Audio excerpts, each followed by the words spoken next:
Maswerteng umaga po mga ka-STL. Narito na po ang resulta ng STL Rizal para sa araw na to, first draw September 19, 2024.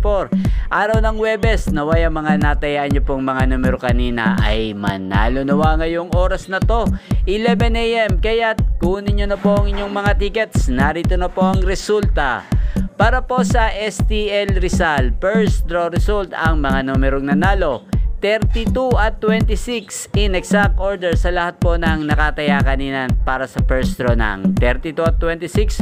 Panalo po kayo.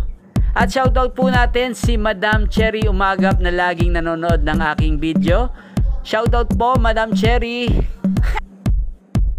Congrats po sa lahat ng mga nanalo. Maraming salamat po sa panonood nyo sa aking channel, Roderick Hernandez TV. Huwag pong kalimutang mag-subscribe. Thank you for watching.